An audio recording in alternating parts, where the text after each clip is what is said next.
ಒಬ್ಬ ರಾಜನಿರ್ತಾನೆ. ಆತನಿಗೆ ಸಂತಾನ ಇರೋದಿಲ್ಲ. ತನ್ನ ಪ್ರಜೆಗಳನ್ನೇ ತನ್ನ ಮಕ್ಕಳು ಅಂತ ತಿಳ್ಕೊಂಡು ರಾಜ್ಯಭಾರ ಮಾಡ್ತಾ ಇರ್ತಾನೆ. ಅಂತಹ ರಾಜನಿಗೆ ಒಂದು ಕುತೂಹಲ ಬರುತ್ತೆ. ತನ್ನ ಪ್ರಜೆಗಳು ತನ್ನ ಬಗ್ಗೆ ಯಾವ ರೀತಿಯ ಅಭಿಪ್ರಾಯನ ಇಟ್ಕೊಂಡಿದ್ದಾರೆ ತಿಳ್ಕೋಬೇಕು ಅಂತ. ಹಾಗಾಗಿ ಒಂದು ದಿನ ಬೆಳ್ಳಂಬೆಳಗ್ಗೆ ಕುದುರೆ ಏರಿ ಬೀದಿಗಳಲ್ಲಿ ಸಂಚಾರ ಮಾಡ್ತಾ ಇರ್ತಾನೆ. ಆಗ ಅಂಗಳದಲ್ಲಿ ರಂಗೋಲಿ ಆಗ್ತಿದ್ದಂತಹ ಒಬ್ಬ ಮಹಿಳೆ ರಾಜನನ್ನು ನೋಡಿ ಮುಖ ಗಂಟಿಟ್ಕೊಂಡು ಬೇಜಾರಿಂದ ಹೇಳ್ತಾಳೆ, ಅಯ್ಯೋ, ಇವತ್ತೇನು ಕರ್ಮ ಮಾಡದ್ನಪ್ಪ, ಈ ರಾಜನ ಮುಖ ನೋಡ್ಬಿಟ್ಟೆ. ಸಂತಾನ ಇಲ್ಲದ ಇವನ ಮುಖ ನೋಡಿ ನನಗೆ ಏನು ಗ್ರಹಚಾರ ಕಾದಿದೆಯೋ ದಿನವೆಲ್ಲ ಅಂತ ಕುಂಕು ಮಾತುಗಳನ್ನು ಹಾಡ್ಬಿಡ್ತಾಳೆ. ಇದರಿಂದ ತುಂಬ ಮನಸ್ಸಿಗೆ ನೋವಾದಂತಹ ರಾಜ ತನ್ನ ಗುರುಗಳ ಹತ್ರ ಬರ್ತಾನೆ. ಇದಕ್ಕೆ ಒಂದು ಪರಿಹಾರ ಕೊಡಿ, ಈ ನೋವನ್ನು ನಾನು ಭರಿಸಲಾರೆ ಅಂತ ಅಂಗಲಾಚಿ ಬೇಡ್ಕೋತಾನೆ. ವಿಷಯ ತಿಳಿದಂತಹ ಗುರುಗಳು, ನೋಡು, ಇದಕ್ಕೆ ಒಂದು ಪರಿಹಾರ ಮಾರ್ಗ ಇದೆ ರಾಜ. ನಾನು ದೇಹ ತ್ಯಾಗ ಮಾಡಿ ಮತ್ತೆ ಮರುಜನ್ಮ ಪಡೆದು ನಿನಗೆ ಮಗನಾಗಿ ಹುಟ್ಟಿ ಬರ್ತೀನಿ. ಆದರೆ ಒಂದು ಕಂಡೀಷನ್ ಇದೆ ಅಂತ. ಅದೇನಂದ್ರೆ ನನ್ನ ಆಯುಷ್ಯು ಕೇವಲ 25 ವರ್ಷಗಳು ಮಾತ್ರ ಅಂತ ರಾಜನಿಗೆ ಗುರುಗಳು ಹೇಳ್ತಾರೆ. ಆಗ ರಾಜ, ಸಂತಾನ ಇಲ್ಲ ಅನ್ನೋ ನೋವಿಗಿಂತ ಈ ನೋವು ದೊಡ್ಡದಲ್ಲ, ದಯವಿಟ್ಟು ಸಂತಾನ ಫಲ ಕರುಣಿಸಿ ಅಂತ ಕೇಳ್ಕೋತಾನೆ. ನಂತರ ರಾಜನಿಗೆ ಒಂದು ಗಂಡು ಮಗುವಿನ ಜನನ ಆಗುತ್ತೆ. ರಾಜ ರಾಣಿ ತುಂಬ ಸಂತೋಷವಾಗಿ ಆ ಮಗುನ ಮುದ್ದಿನಿಂದ ಎಲ್ಲ ವಿದ್ಯೆಗಳನ್ನು ಕಲಿಸಿ ಬೆಳೆಸ್ತಾರೆ. ಯುವರಾಜ 20 ವರ್ಷದ ಪ್ರಾಯಕ್ಕೆ ಬರ್ತಾನೆ. ಆಗ ಸಕಲ ವಿದ್ಯಾ ಪಾರಂಗತನಾದಂತಹ ಯುವರಾಜ ತುಂಬ ಸುರದ್ರೂಪಿಯಾಗಿರ್ತಾನೆ. ರಾಜ ಪಟ್ಟಾಭಿಷೇಕ ಕೂಡ ಮಾಡ್ತಾನೆ. ಆದರೆ ಯುವರಾಜನ ಮದುವೆಯ ಬಗ್ಗೆ ಯಾವುದೇ ತಲೆ ಕೆಡಿಸ್ಕೊಳ್ಳೋದಕ್ಕೆ ಹೋಗೋದಿಲ್ಲ. ಪಟ್ಟಾಭಿಷೇಕ ಸಮಯದಲ್ಲಿ ಬಂದಂತಹ ಅರಸರುಗಳಲ್ಲಿ ಒಬ್ಬ ಅರಸ ಯುವರಾಜನನ್ನು ನೋಡಿ ತುಂಬ ಇಷ್ಟಪಟ್ಟು ತನ್ನ ಮಗಳನ್ನ ಕೊಡಬೇಕು, ಅಳಿಯನನ್ನಾಗಿ ಮಾಡ್ಕೋಬೇಕು ಯುವರಾಜನನ್ನಂತ ತನ್ನ ಬಯಕೆಯನ್ನು ರಾಜನ ಮುಂದಿಡ್ತಾನೆ. ಆಗ ರಾಜ ಇರುವ ಸತ್ಯವನ್ನ ನೇರವಾಗಿ ಅರಸನ ಬಳಿ ಹೇಳ್ಬಿಡ್ತಾನೆ. ಆಗ ಅರಸ ಹೇಳ್ತಾನೆ, ಅಯ್ಯೋ, 25 ವರ್ಷಕ್ಕೆ ತಾನೇ ಆತ ಸಾಯೋದು, ಇನ್ನೂ 5 ವರ್ಷಗಳ ಕಾಲ ಸಮಯ ಇದೆಯಲ್ಲ, ಹಾಗೆ ನೋಡ್ಕೊಳ್ಳೋಣ. ಈಗ ನನ್ನ ಮಗಳನ್ನ ಕೊಟ್ಟು ಮದುವೆ ಮಾಡೋದಂತೂ ಖಂಡಿತ ಅಂತ ಹೇಳ್ಬಿಡ್ತಾನೆ. ಸರಿ, ಮದುವೆ ಕೂಡ ನಡೆಯುತ್ತೆ ವಿಜೃಂಭಣೆಯಿಂದ.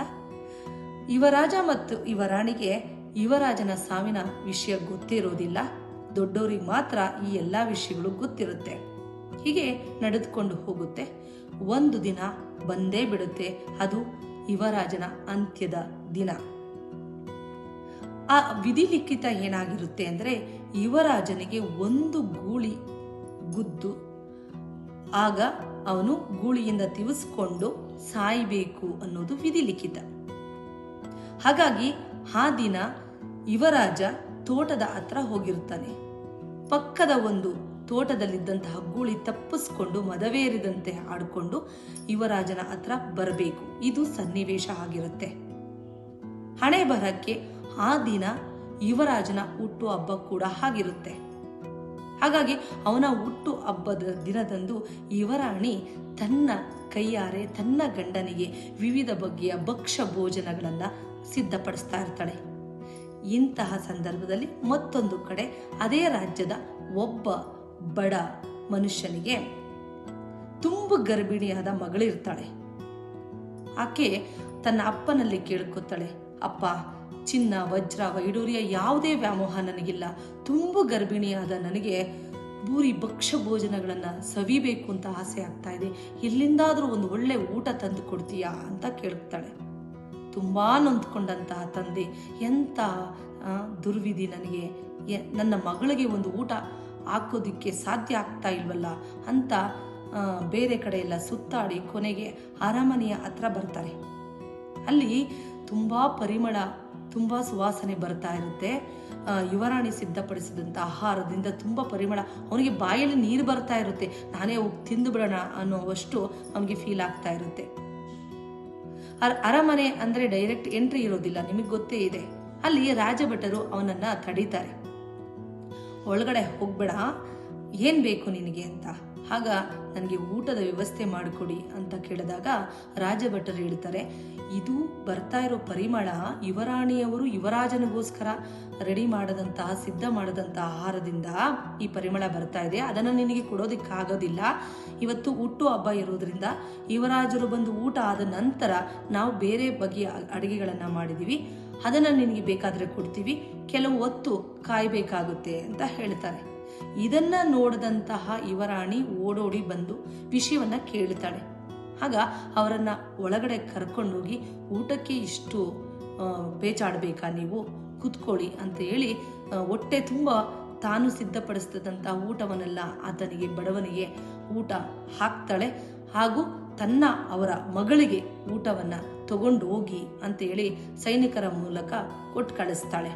ಆಗ ಹೊಟ್ಟೆ ತುಂಬಿದಂತಹ ಸಂತೃಪ್ತಿಯನ್ನಾದಂತಹ ಆ ಬಡವ ಯುವರಾಣಿಗೆ ಒಂದು ಆಶೀರ್ವಾದ ಮಾಡ್ತಾನೆ. ದೀರ್ಘ ಸುಮಂಗಲಿ ಭವ, ನಿನ್ನ ಆಯುಷು ಗಟ್ಟಿಯಾಗಿರಲಿ ಅಂತ ಹೇಳಿ ಆಶೀರ್ವಾದವನ್ನ ಮಾಡ್ತಾನೆ. ನಂತರ ಆ ಆಹಾರವನ್ನೆಲ್ಲ ತಗೊಂಡು ತನ್ನ ಮಗಳಿಗೆ ತಂದು ಕೊಡ್ತಾನೆ. ಅದನ್ನ ಸವಿದಂತಹ ಮಗಳು, ಅಪ್ಪ, ನಾನು ಜೀವಮಾನದಲ್ಲೇ ಇಂಥ ಊಟವನ್ನ ಸವಿದಿರಲಿಲ್ಲ, ನನಗೆ ಯಾರು ಕೊಟ್ಟು ಕಳಿಸಿದ್ರು, ಅವರ ಮಾಂಗಲ್ಯ ಗಟ್ಟಿಯಾಗಿರ್ಲಿ, ಅವರ ಗಂಡನ ಆಯುಷು ಆಕೆಯಷ್ಟೇ ಇರಲಿ ಅಂತ ಹೇಳಿ ಆಶೀರ್ವಾದವನ್ನು ಮಾಡ್ತಾಳೆ. ಹೊಟ್ಟೆ ತುಂಬಿದ ಸಂತೃಪ್ತಿಯ ಮನಸ್ಸು ಆಶೀರ್ವದಿಸುತ್ತೆ. ಮತ್ತೊಂದು ಕಡೆ ಇಲ್ಲಿ ಯುವರಾಜನ ಅಂತ್ಯದ ಕಾಲ ಸಮೀಪ ಬರ್ತಾ ಇರುತ್ತೆ.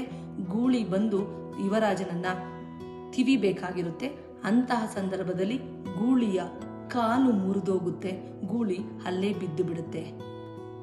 ಆ ಕಂಟಕ ಕೆಲವು ನಿಮಿಷಗಳ ಕಾಲ ನಿಂತೋಗ್ಬಿಡುತ್ತೆ.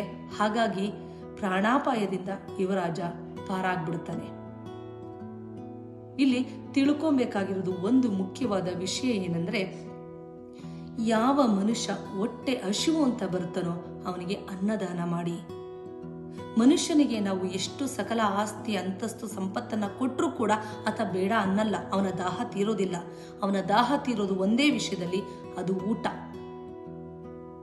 ಊಟ ಸಂತೃಪ್ತಿಯಾಗಿ ನಾವು ಯಾರಿಗೆ ಹಾಕ್ತೀವಿ, ಯಾರು ಹಸಿದವರಿಗೆ ಅನ್ನ ಹಾಕ್ತೀವಿ, ಅದರ ಫಲ, ಅದರ ವರ ನಮ್ಮ ಜೀವನ ಪರ್ಯಂತ ಕಾಪಾಡುತ್ತೆ, ನಮಗೆ ಆಶೀರ್ವಾದವಾಗಿ ಉಳ್ಕೊಳ್ಳುತ್ತೆ. ಹಾಗಾಗಿ ಅನ್ನದಾನ ಅನ್ನೋದು ಮಹಾದಾನ, ಮಹಾಪ್ರಸಾದ. ಇದಕ್ಕೆ ಯಾವತ್ತೇ ಯಾರೇ ಹಸಿವು ಅಂತ ಬಂದಾಗ ಹಿಂದೆ ಮುಂದೆ ನೋಡದೆ ಅನ್ನವನ್ನ ನೀಡಿ. ವಿಷಯದ ವಿಶ್ಲೇಷಣೆ ನಿಮಗೆ ಇಷ್ಟ ಆಗಿದ್ರೆ ದಯವಿಟ್ಟು ಸಬ್ಸ್ಕ್ರೈಬ್ ಮಾಡಿ, ಶೇರ್ ಮಾಡಿ, ಕಮೆಂಟ್ ಮೂಲಕ ಅಭಿಪ್ರಾಯವನ್ನ ತಿಳಿಸಿ. ಮತ್ತಷ್ಟು ವಿಡಿಯೋಗಳೊಂದಿಗೆ ನಿಮ್ಮ ಜೊತೆ ನಾನಿರ್ತೀನಿ. ಬದುಕಿಗೊಂದು ದಾರಿ.